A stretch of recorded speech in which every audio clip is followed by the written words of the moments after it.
Hello, hello! My name is Callista, and welcome back to the infectious madness of Dr. Dekker.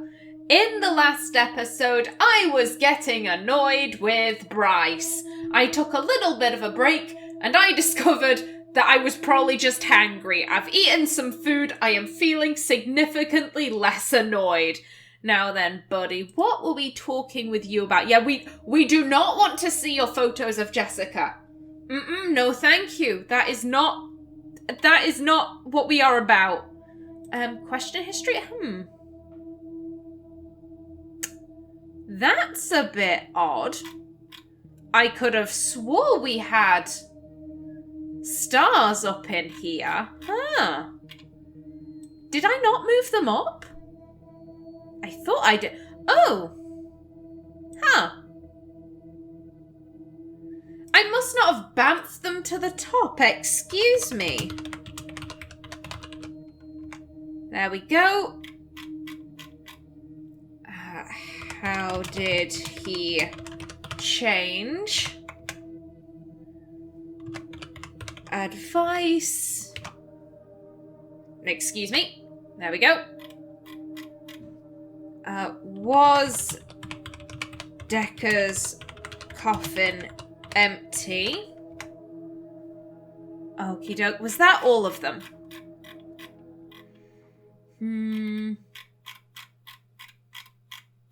Seems so. Right we are. Okie doke. Let's get this started. We used all of our hints. Yeah, we did.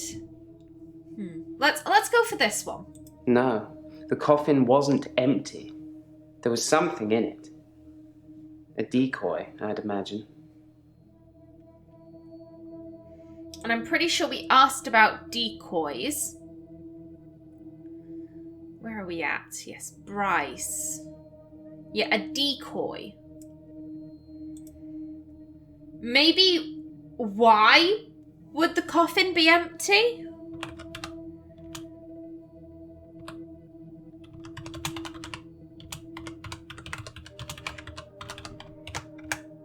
Okay.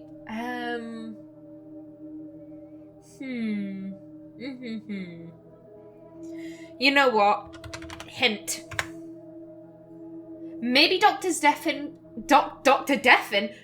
Dekker's coffin contained ashes or other remnants. That's a fair point. Also, that was it. Thank you for the reminder, dear Bryce. I want to ask about his pocket watch because he keeps tapping it. Maybe Dr. Dekker's coffin contained ashes. I'm a bit of a professional at this grave-filling business, Doctor. I know a decoy coffin when I handle one.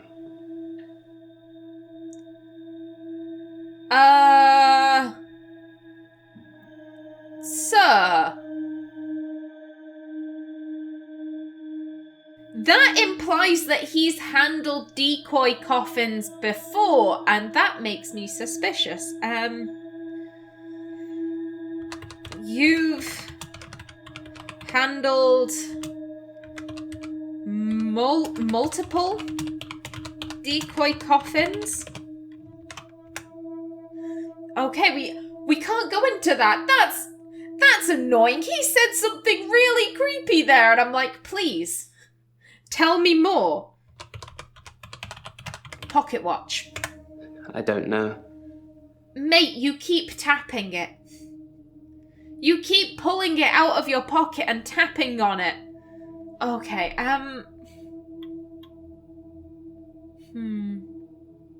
To be honest, I'm a little bit stumped with Bryce. I'm really not too sure where exactly I can go with him.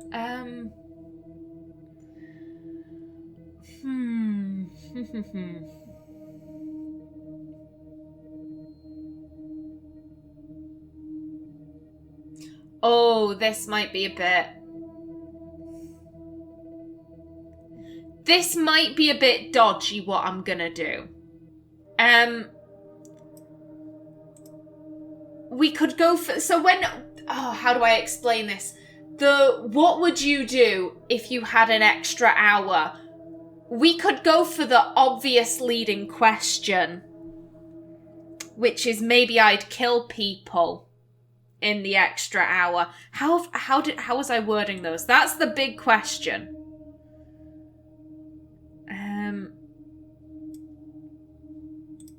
Have you ever killed anyone in the extra hour?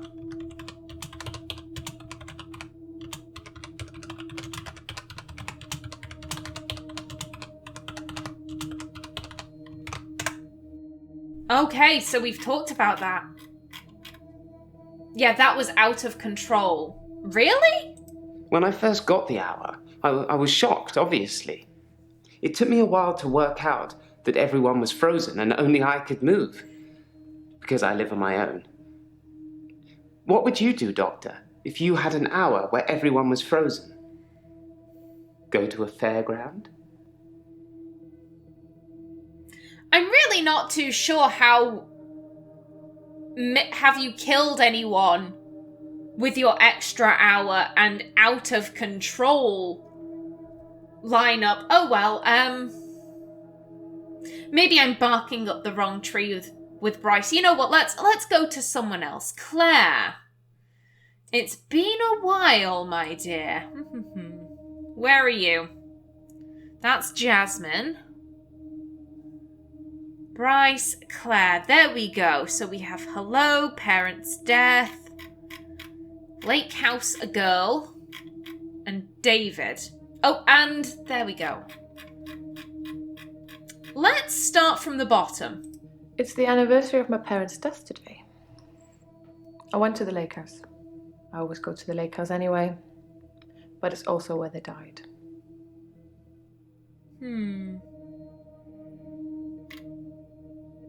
Maybe how long ago? How long ago did your parents die? It was 12 years ago. I was still very young. Too young to be an orphan anyway. I had to toughen up quickly. Why did you have to toughen up? I was a young woman in possession of an enormous fortune. Lots of people, lots of men, saw that as an opportunity. She makes a very fair point. Let's see, an enormous fortune? Oh, there we go. An enormous fortune. Yes, money. Everybody wants it, but what use is it really? Look at me. Am I happy? Am I loved? Am I living?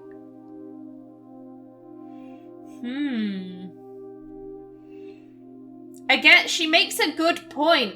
I said this before. I kind of feel badly for Claire because she has to keep up this air of superiority. And I think the only time she gets to drop it is around little kids, because little kids don't really care if you're driving a Ferrari or if your house has, you know, a tennis court and a yoga studio and whatever the else mansions have. I don't know. I don't live in a mansion.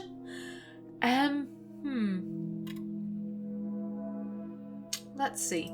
I was a young woman in possession of an enormous fortune. Lots of people, lots of men, saw that as an opportunity. Lots of men? Some tried to seduce me. Some thought I wanted a new daddy. Most of them were the same age as my parents. And yet I'm the one here talking to you. Ugh. Oh, gross. Disgusting people. Oh, God, that... I'm not trying to kink shame. I swear to you, I'm not trying to kink shame. but oh, I can be your daddy. I'm like, no thank you, sir. That is a strong no from me. God damn. Okay. We still have more for hello. Okay,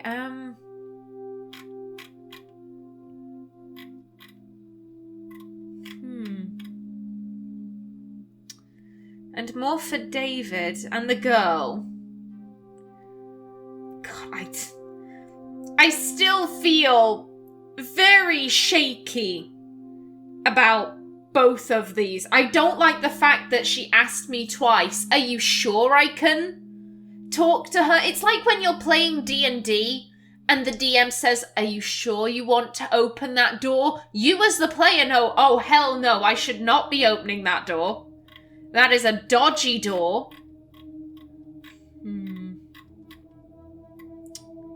Let's look into this one. They died of carbon monoxide poisoning.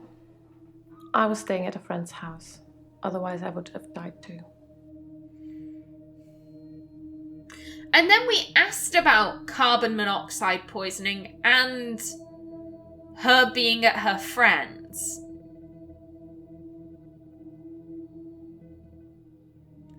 Maybe who was the friend? Maybe we can ask about that. Who was your friend? I don't remember my friend's name. She was a girl from my school. Vicky, Charlotte. It's not really important. Achievement unlocked. Committed. I find that a bit weird. Oh, yep, that got it. Okay, okay, so I guess I'm trying to get a read on this girl's age. Her parents died 12 years ago, and she was too young to be an orphan, and she doesn't remember her school friend's name.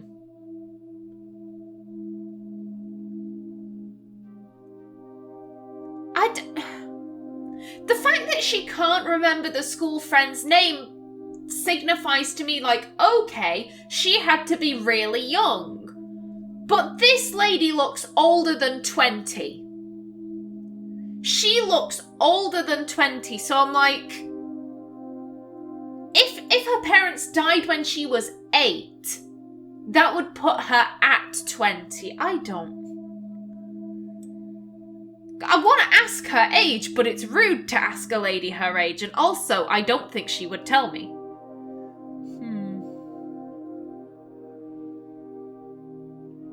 Oh well, let's try the lake house. I stood for a while, looking across the water. It's peaceful there. It's the place that makes me feel the most. There was a girl there, by the lake, only about 9 or 10. She was fishing, if you can call it that, with one of those nets on a stick.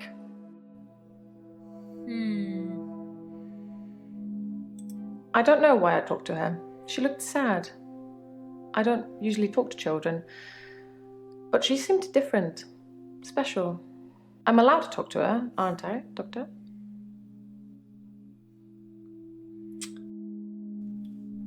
The girl was special? If I can spell correctly. I don't know. I suppose she just reminded me of me. I spent a lot of time alone as a child. She said she was trying to catch some strange creatures that she's seen in the water.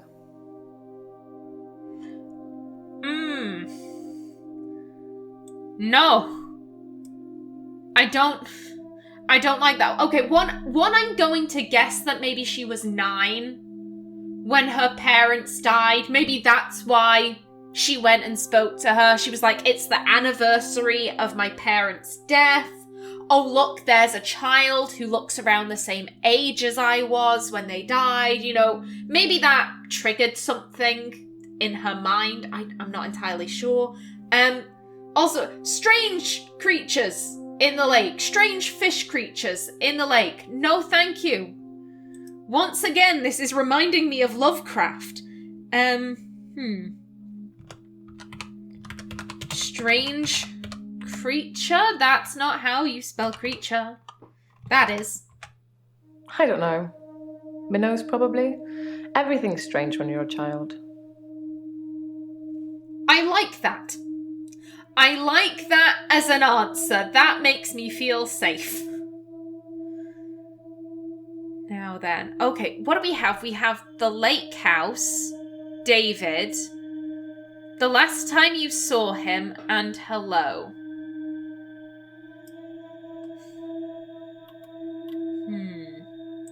David wasn't there. Or at least I didn't see him. I didn't go inside. I forgot my key, and the spare was missing. That seems to me like the thing about the spare key being missing. That, I swear that should be a question. That stands out as something you would question. Maybe if we write it exactly as she said it. Sorry. I don't know. The spare key? I'm sure I had a spare key for the lake house, but I can't find it anywhere. I don't really need one if David is around. Game, why do you do me like this? Okay. Oh, that dinged David. Okay, that's good. Dr. Dekker made me an offer that I couldn't refuse. I'll be taking it to the grave with me, though. As did he.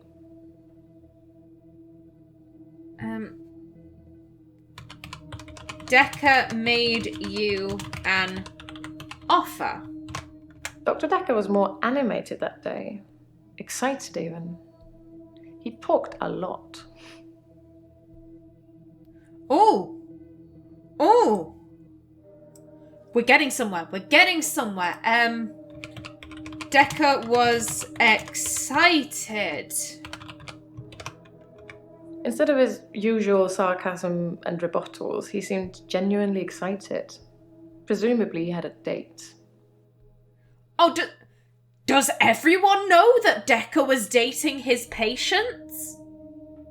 Oh. Question. I remember Mariana said that she went out with Dekker at some point, but I can't remember. It mustn't have been Valentine's Day. It must have been a different day. Otherwise, that would be way too suspicious. Okay. Let's see. Where are we now? All we have is the lake house and hello. Let's see the hints. How did you meet David?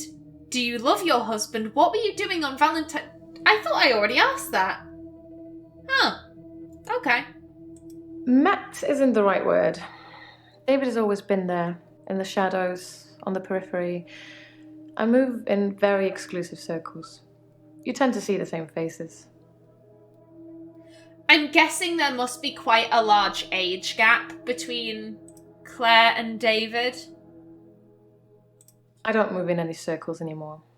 Those people were my parents' friends, not mine. Love? Yes. I suppose I always will.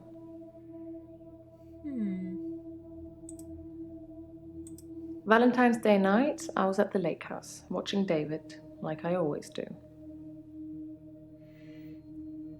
That's an alibi, but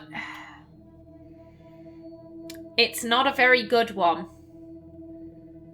Admittedly, that being said, David can confirm that she was there, so actually that might be a decent enough alibi, to be honest.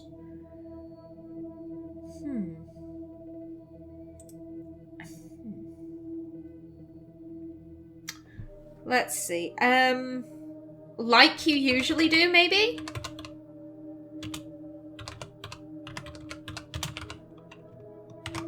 I don't know anything about that. Perhaps you should be taking more notes. Okay, Watching David. He has trouble with his mental faculties and is getting worse. Yes. I'll watch him and make sure nothing bad happens. Okay, got it. Got it. I don't move in any circles anymore. Those people were my parents' friends, not mine.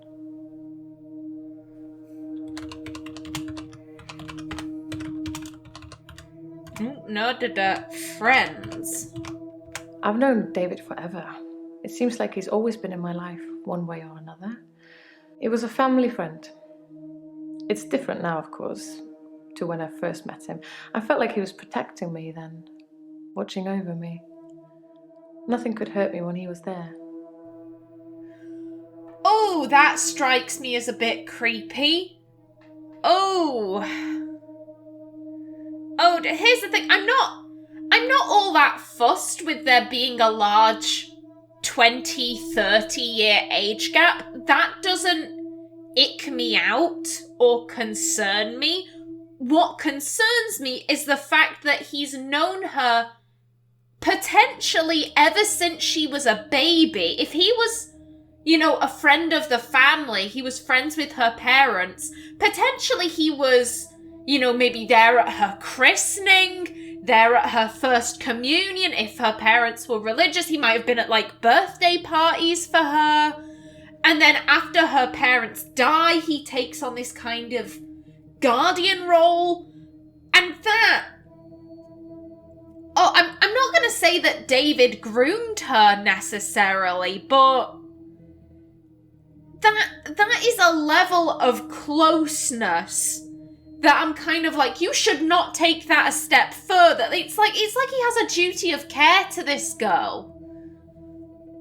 And that becomes romantic. Oh no, oof. Oh, that strikes me as very bizarre. Ugh. And once again, we are left with the lake house and hello. You know what? Give me a hint. Where did the girl come from? That is an excellent question. The girl come from? She lives on the other side of the lake. She must be new. I haven't seen her there before. Okay. And that's literally all we have left is hello. Okay, that's pretty good. It's the anniversary of my parents' death today. I went to the lake house. I always go to the lake house anyway, but it's also where they died.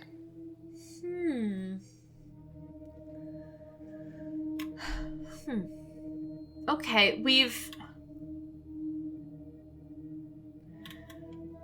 asked about the carbon monoxide poisoning. Maybe we need to go into that. So, she said it was a faulty boiler.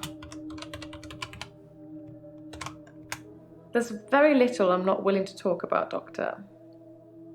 But I'm afraid I don't know anything about that. Okay. I feel like we're really close to finishing off Claire. I just don't know what we need to do. I was gonna say, Jaya said that she saw Dr. Dekker on the day of his murder. Maybe we could ask her about that. She's already spoken about that. She said he had a date. Ooh. How long until the next hint? Was she close to her parents? Okay.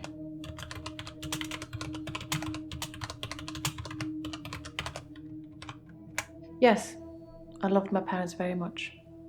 They were very good parents. It was hard letting them go. Oh, I'm so sorry, love. But look on the bright side, we've got her done. Elin, my dear. Was there anything for you? Yeah, we've checked her alibi. That is rock solid. The taxi company confirmed that they sent out the cab. And yet those are for other people. Okay. Let's see. Where were we with you? Whoops, look, we need to head down. Jasmine, Bryce, Claire. There we go. Elin. Okay, so, hello. Where were you on Valentine's Day? We had to go with accused me of stealing, because she wouldn't talk about it. Hilda, before it's too late.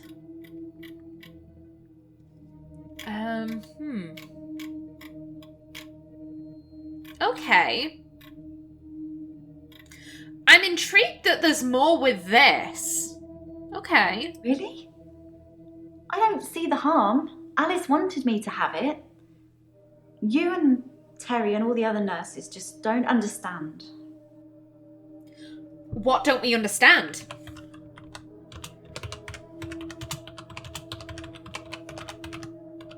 Whoopsie. There we go. The bond I have with my patients is not the same for the other nurses. They don't have my special talent. Okay, I get what you're saying. You've bonded with them. You'd like to remember them. However, they have family members, and I get that you maybe feel like they didn't care about your patients as much as you did, but they're still that person's blood relative. I'm afraid they, in legal terms, they have to come before you. I'm sorry about that, but... This? Well, it started with this. It's a locket. Alice, one of my patients, gave it to me before she died.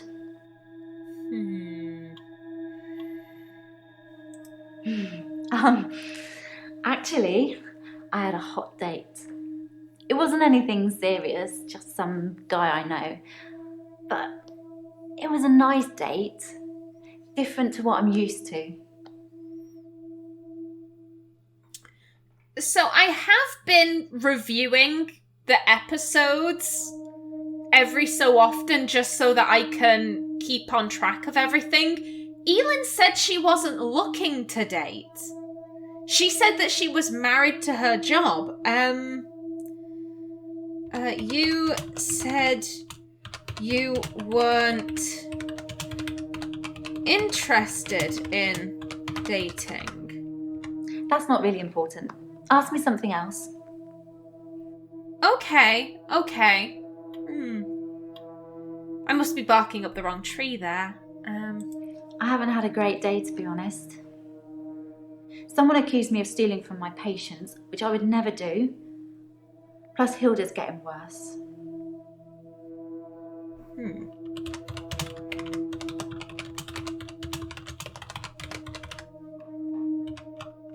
Of course, it was Terry that accused me of stealing. One of the other nurses. She's actually trying to make out that I'm some kind of HSK. I'm afraid you're gonna have to explain that for me, love. What's HSK? Healthcare serial killer. You know, like those nurses that kill loads of their patients. I'm surprised you haven't heard of it. Anyway, because a few of my patients have died on me, and some of those patients have given me gifts, Terry thinks it means that I've been killing them off. To be fair, 7 of your patients have died in 3 months. And it's looking like, if Hilda's gonna go this month, then that's 8. I don't think she is a healthcare serial killer. I really don't. I think that maybe she's trying to get on the shifts when she thinks these people will die, but I don't think she's actually killing them. She shouldn't be accepting gifts from them, though. She really shouldn't. From a moral perspective, I disagree with it, and also it makes her look really suspicious. Okay. There we go. Elin. Let's see what this says. How was Dr. Dekker on Valentine's Day? Good question. Dr. Dekker seemed fine on Valentine's Day. He seemed to be in a good mood. It didn't seem like anything was bothering him. Claire said that he seemed excited, although those two statements don't necessarily contradict. If you know what I'm saying. Someone saying, oh, he was fine, he seemed to be in a good mood, and someone else saying, oh, he was really excited. Oop, there goes my timer. But yeah, they don't necessarily contradict. Okay. Yeah, and how can you tell when people are dying? I can sense it, you know? It's like when you're outside and there's a sudden change in the light or the air feels different and you know it's going to rain. It's like that. I always know when one of my patients is fading, even before the doctors know. Their energy changes. It sounds silly when I put it into words. I sound like my mum. To be fair, I do understand what she means. Whenever my knees hurt with like this dull throb, I know a thunderstorm is coming. Every single time. If my knees have this like very specific dull ache and I haven't been like exercising that day, then I know for a fact we're getting a thunderstorm in like maybe 5 hours. Okay, so I am out of time for this episode. In the next one, hopefully we will make some progress with Elin. But until then, please remember to like if you enjoyed, leave a comment below. And if you wanted to subscribe, it would be very much appreciated. I've been Kallista. Thanks for watching and see you in the next episode.